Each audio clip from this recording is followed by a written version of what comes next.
Hi friends, welcome back. तो yes friends, आज जो अभी हम वीडियो कर रहे हैं वो है how much powerful India in 2020। Economy, military, science and technology, industry, education etcetera. तो काफ़ी अच्छा वीडियो। एक तो करंट बता रहे हैं 2020 का, ये मुझे बहुत अच्छा लगा। और उसके बाद जो बता रहे हैं वो हर एक डिपार्टमेंट से मेरे को लग रहा है उसके बारे में बात करेंगे, तो वो तो और भी अच्छी बात है। तो फ्रेंड्स, ज़्यादा टाइम वेस्ट किए बगैर जल्दी से बोल देते हैं कि अगर आप न्यू हो हमारे चैनल पर और आपने भी सब्सक्राइब नहीं किया है तो नीचे सब्सक्राइब के बटन को क्लिक कर लो, साथ में जो बेल आइकन है उसको भी क्लिक कर लो, ताकि आपको हमारे सारे न्यू वीडियोस के नोटिफिकेशन आ जाएं जैसे हम अपलोड करें। और वीडियो देखने के बाद अच्छा लगे तो कर देना लाइक और शेयर करना ये वीडियो अपने फ्रेंड्स और फैमिली के साथ। तो चलो फ्रेंड्स, जल्दी से स्टार्ट करते हैं ये आज का ये वीडियो और पता करते हैं how much powerful India in 2020। दोस्तों, आज के इस वीडियो में हम जानेंगे कि 1947 के बाद से अब तक भारत कितना पावरफुल देश बना है डिफरेंट पैरामीटर्स के थ्रू, जैसे कि economy, military, science and technology, industry, railway, tourism, education और भी बहुत कुछ। तो जुड़े रहिए आप इस वीडियो के साथ। दुनिया की पांचवी सबसे बड़ी अर्थव्यवस्था भारत की है। 2019 में भारत में इकोनॉमी स्लोडाउन देखने को मिला, उसके बावजूद भारत ने अपनी फिफ्थ पोजीशन बरकरार रखी है। 2020 में भारत की नॉमिनल जीडीपी 3.2 ट्रिलियन डॉलर है। जीडीपी पीपीपी 11.3 ट्रिलियन डॉलर है। 2019-20 में भारत की जीडीपी ग्रोथ रेट 4.2% थी। आईएमएफ ने भारत की जीडीपी ग्रोथ रेट 2020-21 में 1.9% प्रिडिक्ट की है और 2021-22 में जीडीपी ग्रोथ रेट 7.4% प्रिडिक्ट की है। फ्यूचर में प्रिडिक्शन में चेंजेस हो सकते हैं। 2020 में जीडीपी पर कैपिटल नॉमिनल में $2,338 है और पीपीपी में $9,027 है। जीडीपी बाय सेक्टर की बात करें तो एग्रीकल्चर सेक्टर 15.4% है, इंडस्ट्री 23% है, सर्विस सेक्टर 61.5% है। पॉवर्टी की बात करें तो बीते 10 सालों में भारत में गरीबी कम हुई है। United nation multi dimensional poverty index report में यह बताया गया है कि भारत में बीते 10 साल में 271 मिलियन मतलब 27.1 करोड़ लोग पॉवर्टी से बाहर आए। 10 साल में पॉवर्टी रेट भारत में 55% से घट के 28% पे आ गया है। ये रिपोर्ट 2016 की है। हर 5 साल में यूएन की रिपोर्ट आती है, तो 2021 की रिपोर्ट में आपको गरीबी और कम होती हुई दिखेगी। ब्रुकिंग ब्लॉक्स की एक रिपोर्ट में बताया गया है कि हर मिनट में 44 भारतीय एक्सट्रीम पॉवर्टी से बाहर आ रहे हैं। बीते कुछ सालों में एक्सट्रीम पॉवर्टी भारत में बहुत कम हुई है। दिसंबर 2018 तक भारत में एक्सट्रीम पॉवर्टी 3% थी। 2024 तक भारत एक्सट्रीम पॉवर्टी को खत्म करना चाहता है, पर कोरोना के कारण एक अनुमान ये भी लगाया गया है कि भारत में लगभग 100 मिलियन लोग पॉवर्टी लाइन से नीचे आ जाएंगे। तो देखना यह है कि भारत सरकार इस प्रॉब्लम को कैसे सॉल्व करती है। कोरोना से पहले भारत की अनएम्प्लॉयमेंट रेट 6.1% थी। कोरोना के चलते भारत की अनएम्प्लॉयमेंट रेट बढ़ी है। Centre for monitoring Indian economy CMIE की रिपोर्ट के मुताबिक लॉकडाउन के चलते भारत की अनएम्प्लॉयमेंट रेट अप्रैल और मई में 23% थी। फिर जैसे जैसे भारत में लॉकडाउन खत्म होने लगा, वैसे वैसे भारत की अनएम्प्लॉयमेंट कम होने लगी। जून में भारत की अनएम्प्लॉयमेंट रेट 10.99 लगभग 11% थी। जुलाई में 7.43% हो गई थी। 12 अगस्त 2020 तक भारत की अनएम्प्लॉयमेंट रेट 7.76% थी। मैंने इस वेबसाइट की लिंक डिस्क्रिप्शन में दी है, जिसे आप डेली भारत की अनएम्प्लॉयमेंट रेट चेक कर सकते हैं। ये डाटा CMIE के द्वारा दिया गया है। फॉरेन रिजर्व भारत का $540 बिलियन है 17 जुलाई 2020 तक।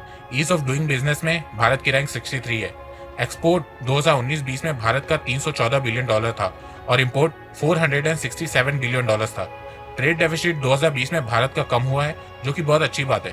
2019 में भारत का ट्रेड डेफिसिट $184 बिलियन था।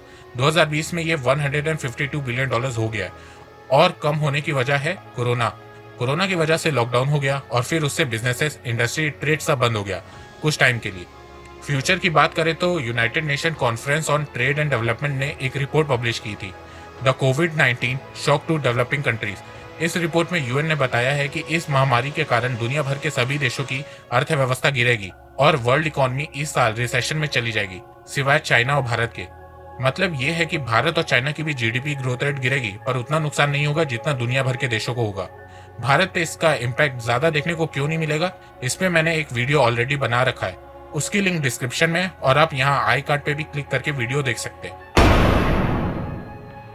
मिलिट्री की बात करें तो दुनिया की चौथी सबसे पावरफुल मिलिट्री भारत की है। दुनिया की सबसे बड़ी फौज भारत की है और दुनिया का तीसरा सबसे बड़ा मिलिट्री बजट भारत का है, जो कि $71.1 बिलियन है। मिलिट्री बजट का फिगर ऊपर नीचे होता रहता है क्योंकि रुपए की वैल्यू डॉलर्स के मुकाबले अप डाउन होती रहती है। तो कभी आपको मिलिट्री बजट ज्यादा दिखेगा तो कभी कम। भारत के पास 130 न्यूक्लियर वॉरहेड है। वेपन की बात करें तो भारत के पास अर्जुन भीष्म टैंक है, बोफोर्स M777 आर्टिलरी गन है, Apache, Rudra, Mi-24, Chinook, Mi-17V5 जैसे हेलीकॉप्टर्स हैं, हार्पी, हेरॉन ड्रोन्स हैं, न्यूक्लियर सबमरीन है, एयरक्राफ्ट कैरियर है, सुखोई Su-30 MKI है, तेजस है, मिराज है, MiG-29 है और अब राफेल एयरक्राफ्ट है। भारत के पास शौर्य, अग्नि, काली, पृथ्वी, ब्रह्मोस, प्रहर, निर्भय, बराकेट, आकाश और भी बहुत तरह की मिसाइल है जो कि भारत की ताकत को बढ़ाती है। साइंस एंड टेक्नोलॉजी की बात करें तो दुनिया की one of the best space technology Bharat के पास है। इसरो ने बीते कुछ सालों में पूरी दुनिया में अपना लोहा मनवाया है। दुनिया की नजर में इसरो तब सामने आया जब उसने 2008 में चंद्रयान मिशन को लॉन्च किया और इस मिशन से भारत दुनिया का पहला देश बना जिसने चांद पे पानी खोज निकाला और इसका सबूत सभी स्पेस एजेंसीज को भेजा और सभी ने इसे सही माना। उसके बाद इसरो की मदद से भारत पहले ही प्रयास में मंगल ग्रह तक सफलतापूर्वक पहुंचने वाला पहला देश बना। अमेरिका, रशिया और यूरोपियन स्पेस एजेंसी के बाद मंगल ग्रह पे पहुंचने वाला भारत चौथा देश बना। 15 फरवरी 2017 को इसरो ने स्पेस में 104 सैटेलाइट लॉन्च किया और इसके साथ ही एक बार में सबसे ज्यादा सैटेलाइट स्पेस में लॉन्च करने का रिकॉर्ड भी भारत के नाम हो गया। मिशन शक्ति के चलते भारत दुनिया का चौथा देश बना जो अंतरिक्ष में कहीं भी सैटेलाइट को तबाह कर सकता है। ये उपलब्धि अमेरिका, रशिया, चाइना ने हासिल की हुई है। इसरो के फ्यूचर मिशन की बात करें तो इसमें आदित्य L1 मिशन है जो सूर्य के बारे में पता लगाएगा, चंद्रयान 3 है, गगनयान है, मंगलयान 2 है और शुक्रयान विनस मिशन शामिल है। भारत की आईटी इंडस्ट्री दो मेजर कंपोनेंट में डिवाइडेड है। एक है आईटी सर्विसेज और दूसरा है बीपीओ सर्विसेज। भारत की आईटी इंडस्ट्री में 17,000 से ज्यादा फर्म्स हैं, जिसमें से 1,000 बड़ी फर्म्स हैं, जिसके भारत में 50 से ज्यादा डिलीवरी लोकेशन है। साल 2020 तक भारत के आईटी इंडस्ट्री में 4.36 मिलियन एम्प्लॉयज हैं। भारत के सिर्फ 4 IT giant companies TCS, Infosys, Wipro, SEL tech में 1.02 मिलियन एम्प्लॉयज हैं। भारत का आईटी सेक्टर भारत की जीडीपी में 8% कंट्रीब्यूट करता है। भारत लार्जेस्ट एक्सपोर्टर है आईटी का, बीपीओ का और सॉफ्टवेयर सर्विसेज का। वर्ल्ड का 55% मार्केट शेयर भारत के पास है। अमेरिका का 2/3 IT service export market Bharat के पास है। 2019-20 में भारत की आईटी और बीपीएम इंडस्ट्री का रेवेन्यू $191 बिलियन था, जिसमें से $147 बिलियन रेवेन्यू एक्सपोर्ट के जरिए था और $44 बिलियन डोमेस्टिक रेवेन्यू था। भारत हर साल आईटी इंडस्ट्री में 7.7% से ग्रो कर रहा है और माना जा रहा है कि 2025 तक भारत की आईटी इंडस्ट्री की रेवेन्यू $350 बिलियन होगी। पिछले 10 सालों में भारत के रिटेल इंडस्ट्री में बहुत जबरदस्त ग्रोथ देखने को मिली है, जिसका प्रूफ यह है कि 2019 में ग्लोबल रिटेल डेवलपमेंट इंडेक्स में भारत की रैंक सेकंड है। भारत की रिटेल इंडस्ट्री की वैल्यू 2018 में $950 बिलियन की है और ये ईयरली 13% की ग्रोथ के साथ बढ़ रही है और माना जा रहा है कि 2026 तक भारत के रिटेल मार्केट की वैल्यू $1.75 ट्रिलियन की होगी। भारत की जीडीपी में रिटेल मार्केट का कंट्रीब्यूशन 10% का है। भारत की ई कॉमर्स मार्केट 2017 में $38.5 बिलियन की थी और ये एनुअली 30% की ग्रोथ के साथ बढ़ रही है और माना जा रहा है कि 2026 तक भारत के ई कॉमर्स मार्केट की वैल्यू $200 बिलियन की होगी। और अगर इसी तरह भारत के ई कॉमर्स मार्केट की ग्रोथ होती रही तो माना जा रहा है कि 2034 तक भारत अमेरिका को पीछे छोड़ के दुनिया का दूसरा सबसे बड़ा ई कॉमर्स मार्केट बन जाएगा। भारत में ई कॉमर्स मार्केट के बढ़ने की सबसे बड़ी वजह है इंटरनेट अवेलेबिलिटी। भारत में इस समय 718 मिलियन इंटरनेट यूजर हैं, जो कि आबादी का सिर्फ 54% है। तो जैसे जैसे भारत में इंटरनेट यूजर की गिनती बढ़ेगी वैसे वैसे भारत का ई कॉमर्स मार्केट भी बढ़ने लगेगा। स्टॉक मार्केट की बात करें तो बॉम्बे स्टॉक एक्सचेंज एशिया का पहला स्टॉक एक्सचेंज है और इस समय वर्ल्ड का 10वां लार्जेस्ट स्टॉक एक्सचेंज है, जिसकी मार्केट कैपिटलाइजेशन $2.1 ट्रिलियन है। भारत के दूसरे stock exchange national stock exchange की रैंक 11th है और मार्केट कैपिटलाइजेशन $2 ट्रिलियन है। मॉर्गन स्टैनली की रिपोर्ट के मुताबिक भारत के इक्विटी मार्केट कैपिटल की वैल्यू 2027 तक $6.1 ट्रिलियन की होगी। भारत का टेलीकॉम मार्केट वर्ल्ड का सेकेंड लार्जेस्ट टेलीकॉम मार्केट है। मोबाइल यूजर के मामले में भी भारत की रैंक सेकंड है। 31 दिसंबर 2019 तक भारत में 1.1 बिलियन मोबाइल यूजर है। इंटरनेट यूजर के मामले में भी भारत की रैंक सेकंड है। भारत की pharmaceutical industry volume wise world की थर्ड लार्जेस्ट फार्मास्यूटिकल इंडस्ट्री है। वर्ल्ड की लार्जेस्ट वैक्सीन प्रोड्यूसर है। एपीआई में थर्ड लार्जेस्ट है। भारत में 3,000 से ज्यादा फार्मा कंपनीज हैं, जिनके पास 10,500 से ज्यादा मैन्युफैक्चरिंग फैसिलिटीज है। 2019 में भारत का डोमेस्टिक फार्मास्यूटिकल मार्केट $20 बिलियन का था और ये एनुअली 9 से 10% की ग्रोथ से बढ़ रहा है और माना जा रहा है कि 2025 तक भारत का फार्मास्यूटिकल सेक्टर का मार्केट $100 बिलियन तक का हो जाएगा और मेडिकल डिवाइस का मार्केट $25 बिलियन तक का हो जाएगा। 2018-19 में भारत ने $19.3 बिलियन का फार्मा एक्सपोर्ट किया था। आने वाले दिनों में आपको भारत की फार्मास्यूटिकल इंडस्ट्री में बहुत ग्रोथ देखने को मिलेगी, क्योंकि भारत अब धीरे धीरे अपनी डिपेंडेंसी चाइना से कम कर रहा है फार्मास्यूटिकल के मामले में और इंडियन फार्मास्यूटिकल इंडस्ट्री को बढ़ाने में लगा हुआ है। भारत इस समय दुनिया का दूसरा सबसे बड़ा मैन्युफैक्चरर है पीपीई किट्स का और 2025 तक इस इंडस्ट्री की वैल्यू $60 बिलियन तक की हो जाएगी। अब बात करते हैं ऑटोमोबाइल सेक्टर की। भारत वर्ल्ड का लार्जेस्ट ट्रैक्टर मैन्युफैक्चरर है, सेकंड लार्जेस्ट बस मैन्युफैक्चरर है, वर्ल्ड लार्जेस्ट टू व्हीलर और थ्री व्हीलर मैन्युफैक्चरर है, वर्ल्ड का third largest heavy truck manufacturer है, फोर्थ लार्जेस्ट कार मैन्युफैक्चरर है। ऑटोमोबाइल सेक्टर का कंट्रीब्यूशन भारत की जीडीपी में 7.1% का है। 35 मिलियन मतलब 3.5 करोड़ एम्प्लॉयमेंट जनरेट होती है ऑटोमोबाइल सेक्टर से। इंडिया के एक्सपोर्ट में 4.3% कंट्रीब्यूशन है ऑटोमोबाइल सेक्टर का और लगभग 22% कंट्रीब्यूशन है मैन्युफैक्चरिंग सेक्टर में। भारत के पास वर्ल्ड की largest broadcasting and distribution industry है। लगभग 900 सैटेलाइट टीवी चैनल्स हैं, 6000 मल्टी सिस्टम ऑपरेटर्स हैं, 7 डीटीएच ऑपरेटर्स हैं और कुछ आईपी टीवी सर्विस प्रोवाइडर भी हैं। भारत के पास न्यूज़पेपर एंड पीरियोडिकल्स को मिला के 1,18,239 रजिस्टर्ड पब्लिकेशन है, जो भारत को world largest newspaper circulation market बनाते हैं। इंडियन मीडिया की मार्केट 2020 तक $33.7 बिलियन तक की हो जाएगी और माना जा रहा है कि Indian media and entertainment industry की मार्केट 2021 तक $34.8 बिलियन तक की हो जाएगी। भारत के डिफेंस इंडस्ट्री की बात करें तो 2018-19 में भारत ने $1.5 बिलियन का डिफेंस एक्सपोर्ट किया था। भारत अब अपनी डिफेंस इंडस्ट्री पे भी फोकस कर रहा है। अगले 5 साल में भारत $130 बिलियन स्पेंड करेगा मिलिट्री मॉडर्नाइजेशन पे और भारत चाहता है कि इन पैसों से वो अपनी डिफेंस इंडस्ट्री को भी स्ट्रॉन्ग करे। इसीलिए भारत सरकार ने 101 डिफेंस इक्विपमेंट को बैन किया है, जिससे ये सारे इक्विपमेंट भारत में ही बन सके और भारत की डिफेंस इंडस्ट्री स्ट्रॉन्ग हो सके। भारत के पास वर्ल्ड की फोर्थ लार्जेस्ट रेलवे सिस्टम है, जिसमें 12 लाख से ज्यादा लोग काम करते हैं। बीते एक साल 2018-19 में इंडियन रेलवे ने 8.4 बिलियन पैसेंजर को कैरी किया था। भारत में डेली 13,523 ट्रेनें चलती हैं, जो 7,321 स्टेशन से गुजरती है। भारत सरकार ने एक टारगेट सेट किया है कि 2023-24 तक वो देश की सभी रेलवे नेटवर्क को इलेक्ट्रीफाई करेंगे। टूरिज्म सेक्टर का कंट्रीब्यूशन भारत की जीडीपी में 9.2% का है। $240 बिलियन का रेवेन्यू जनरेट किया था भारत ने 2019 में और क्रिएट किया था 42.673 मिलियन जॉब्स। भारत की लिटरेसी रेट 74% है, मेल में 82.2% है, फीमेल में 69.5% है, पर यह डाटा 2011 का है। 2021 के डाटा में आपको भारत की लिटरेसी रेट और बढ़ती हुई नजर आएगी। एजुकेशन में भारत $57 बिलियन स्पेंड करता है और वहीं रिसर्च एंड डेवलपमेंट में भारत $15.4 बिलियन स्पेंड करता है। वर्ल्ड की टॉप 500 एजुकेशन इंस्टीट्यूट में भारत के 9 एजुकेशनल इंस्टीट्यूट हैं, पर 138 करोड़ से ज्यादा आबादी वाले देश में सिर्फ 9 वर्ल्ड इंस्टीट्यूट काफी नहीं होते। भारत को यहाँ पे बहुत फोकस करने की जरूरत है और भारत सरकार इस पे फोकस कर रही है। 34 साल बाद भारत के एजुकेशन पॉलिसीज में बेहतरीन चेंजेस किए गए हैं। एजुकेशन बजट को जीडीपी का 6% करने का फैसला भी लिया गया है। बस अब ये देखना है कि कितनी जल्दी ये पॉलिसीज इंप्लीमेंट होती हैं। इस दुनिया में कोई भी देश परफेक्ट नहीं होता है। सभी देशों में कोई ना कोई कमियां होती हैं। किसी देश में ज्यादा कमियां होती हैं तो किसी देश में कम।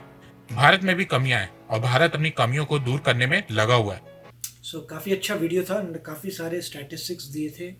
अब ये होता है कि सारा डेटा आ रहा है मगर ये किसी कंपैरिजन में नहीं था, तो ये सिर्फ बता रहे हैं स्टैट्स, और जब तक कंपैरिजन ना हो तो पता करना मुश्किल होता है किसी इंसान के लिए कि हम कहाँ हैं। बीच बीच में इन्होंने स्टैट्स दिए थे कि फोर्थ लार्जेस्ट है, सेकंड लार्जेस्ट है, फर्स्ट लार्जेस्ट है, तो ये अच्छी बात थी। और मज़े की बात ये थी आई मीन कि टूरिज़्म इंडस्ट्री जो है वो रेवेन्यू ला रही है आईटी इंडस्ट्री से ज़्यादा। देखिए कमाल है, उनका 9% था और मेरे ख्याल से आईटी इंडस्ट्री 8% था जीडीपी। सो 8% मेरे ख्याल से, जहाँ तक मैंने, क्योंकि हम ये वीडियो पहली बार देख रहे हैं और जहाँ तक मेरे को याद आ रहा है, मेरे ख्याल से 8% कहा था आईटी इंडस्ट्री जीडीपी में कंट्रीब्यूट करती है, टूरिज़्म 9% करती है। तो आई होप कि आईटी और आगे जाए। और दूसरा ये था कि एक चीज़ जो लोगों को देखनी चाहिए वो ये था कि जो आपके इंपोर्ट्स हैं वो एक्सपोर्ट्स से डबल है। मतलब आप जो हैं इंपोर्ट ज़्यादा कर रहे हैं, एक्सपोर्ट कम कर रहे हैं। इनफैक्ट इतने कम कि इंपोर्ट 2 टाइम्स हैं एक्सपोर्ट के। और that is the main reason कि डेफिसिट इतना ज़्यादा क्यों है। जो ट्रेड डेफिसिट है वो इसलिए डेफिसिट है क्योंकि आप खरीद ज़्यादा रहे हैं और भेज कम रहे हैं। तो पहली बात तो ये है, तो मेरे ख्याल से इस चीज़ को इम्प्रूव करना पड़ेगा। वो मोदी जी कर रहे हैं, उन्होंने बोला भी था ये कि हम लोग रॉ मटेरियल भेज रहे हैं और फिर उन्हीं से खरीदते हैं, उसका वो बनाते हैं माल और फिर हम करते हैं, हम अपने रॉ मटेरियल से खुद ही क्यों नहीं वो सब चीजें बनाते हैं। बिल्कुल, तो एक ये चीज़ को इम्प्रूव करना पड़ेगा कि एक्सपोर्ट ज़्यादा होने चाहिए इंपोर्ट से। और दूसरी बात जो था, जो डिफेंस में जो एक्सपोर्ट का दिखाया था उन्होंने, मेरे ख्याल से 1 पॉइंट समथिंग बिलियन था, वो बहुत कम है। इसका मतलब ये है, उन्होंने ये भी कहा था कि डिफेंस सेक्टर को इम्प्रूव कर रहे हैं जिससे डिफेंस में एक्सपोर्ट ज़्यादा हो सके। ये बहुत इंपॉर्टेंट बात है। अगर आप अमेरिका को देखें, अमेरिका जो है मोस्टली डिफेंस का एक्सपोर्ट करता है। मिलियंस एंड मिलियंस के एयरप्लेन्स जा रहे हैं और उसके रिटर्न में जो है आप दुनिया भर के कपड़े और फूड आइटम्स होता है, एग्रीकल्चर का सामान ला सकते हैं। तो आपने ज़रा से वेपन्स बेचे और दुनिया भर की चीज़ें इंपोर्ट की, क्योंकि वो एक वेपन इतना महंगा है। वही उसके हिसाब से जैसे रफाल की बात करें तो वो एक रफाल $100 मिलियन का था। तो फ्रांस ने आपको $100 मिलियन दिए और उसके बदले जो है अगर वो $80 मिलियन का भी आपका पूरा अनाज ले जाएगा, आसानी से कपड़े ले जाएगा। तो इसीलिए जो है ये बहुत इंपॉर्टेंट है। और अब मेरे ख्याल से वही कहते हैं, डिफेंस को मॉडर्नाइज कर रहे हैं और देख रहे हैं कि डिफेंस कैसे एक्सपोर्ट करे। और काफी बैन भी किए, कोई 101 कह रहे थे ना, वो तो सेल्फ सफिशिएंसी के लिए बैन किए हैं कि आप खुद ही बनाइए। और इतनी सारी कंट्रीज हैं जिसको वेपन्स जो है दूसरी कंट्रीज बेच रही हैं महंगे। इंडिया जो है ईजिली कन्वेंशनल वेपन्स बेच सकता है उनको, बेटर क्वालिटी के और सस्ते। तो मेरे ख्याल से ये एक पॉइंट भी रेज हुआ था। और दूसरा लिटरेसी की जो पॉइंट है, वो मेरे को तो दुख की बात ही लगती है कि हमारे ज़माने में जब हम छोड़ के आए थे इंडिया, 25 साल से ज़्यादा हो गए, तब लिटरेसी रेट था इंडिया का 72%। अभी भी उतना ही और अब जो है 73% हुआ है। तो ज़्यादा इम्प्रूव नहीं हुआ। जहाँ तक आप देखिए, जहाँ तक मुझे याद है कि जब मैं इंडिया छोड़ के आया था तो हम इंडिया का बोलते थे लिटरेसी 70% है, 71%। अब 25 साल बाद जो है सिर्फ 73% लिटरेसी रेट आया तो अच्छी बात नहीं है। मेरे ख्याल से और बढ़ना चाहिए और इम्प्रूव होना चाहिए होगा। और दूसरी बात ये थी कि ये सही है कि इंडिया में आईआईटी को बहुत अच्छा माना जाता है, मगर आप अगर आईआईटी की रैंक देखें वर्ल्ड में तो आपको दिखेगा कि वो उससे ऊपर बड़े सारे इंस्टीट्यूट्स हैं डिफरेंट कंट्रीज़ के। आप वर्ल्ड रैंकिंग देखिए, ठीक है। जब आप वर्ल्ड रैंकिंग देते हैं, आपको भी हो सकता है सरप्राइज आएगा अगर आपको नहीं पता था इसके बारे में। आप जो आईआईटीज़ हैं उनकी रैंकिंग देखिए वर्ल्ड में, और आपको ये पता लगेगा कि टॉप 10 में कुछ चाइना के इंस्टीट्यूट्स भी हैं और इंडिया का कोई इंस्टीट्यूट नहीं है टॉप 10 में इन द वर्ल्ड। टॉप 10 क्या, मेरे ख्याल से टॉप 50 में शायद नहीं होगा। जब तक मैंने कुछ साल पहले देखा था, दोबारा देखिए, मेरे ख्याल से वर्ल्ड की रैंकिंग में टॉप 50 में शायद इंडिया का इंस्टीट्यूट नहीं है। जबकि हो सकता है अब चेंज हो गया हो, मगर जो है टॉप 10 में आपको चाइनीज जरूर नज़र आएगा। इसलिए काफ़ी हम लोग जब यहाँ पे, मतलब बहुत लोग हैं जो यहाँ आए थे जिन्होंने मास्टर्स डिग्री की थी, आपको ये सरप्राइज होगा कि हमारे इंस्टीट्यूशंस जो हैं वर्ल्ड में आईआईटी से भी हायर रैंक्ड हैं, राइट। तो ये भी एक सरप्राइज की बात है कि ऐसा कैसे हो सकता है, ये ऐसा है। और इन्होंने भी बहुत अच्छे तरीके से कहा था कि इतनी बड़ी कंट्री में बहुत सारे इंस्टीट्यूट्स होने चाहिए टॉप के रैंकिंग में। टॉप रैंकिंग 9 ही है मेरे ख्याल से, उन्होंने 9 नंबर बोला। हाँ 9, जो उन्होंने टॉप 500 में बोला था कि टॉप 500 में 9 इंस्टीट्यूट्स हैं सिर्फ। और मैं बात कर रहा हूँ कि टॉप 10 में इंडिया के इंस्टीट्यूट्स होने चाहिए, तब मजा आएगा। और अगर याद हो ना कि मोदी जी ने यही कहा था कि अब हम कोशिश कर रहे हैं कि बाहर से भी जो हैं वो आके अपने बड़ी जो हैं यूनिवर्सिटीज वो यहाँ पे भी खोलें, तो उससे भी फर्क पड़ेगा मेरे ख्याल से, राइट। तो इसीलिए जो है डेफिनेटली काफ़ी बच्चे जो हैं इंडिया से यूएसए आते हैं और यहाँ पे बैचलर्स या मास्टर्स करते हैं, और जिन इंस्टीट्यूट से वो कर रहे हैं वो ग्लोबल रैंकिंग में आईआईटी से भी आगे हैं।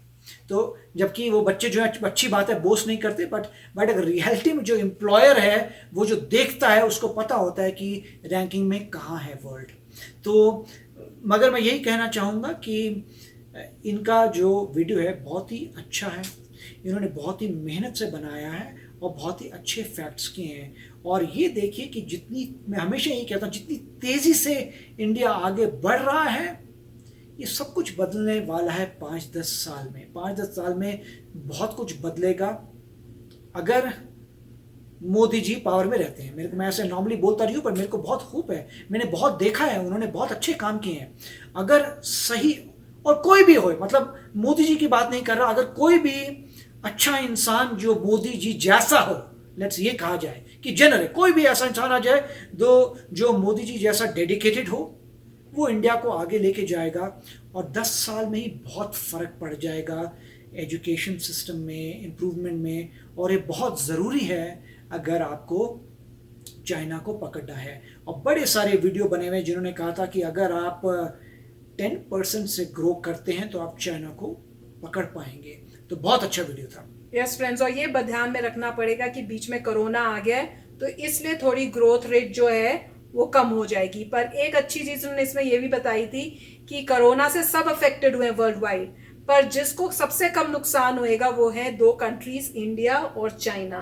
तो वो एक अच्छी बात उन्होंने बताई है।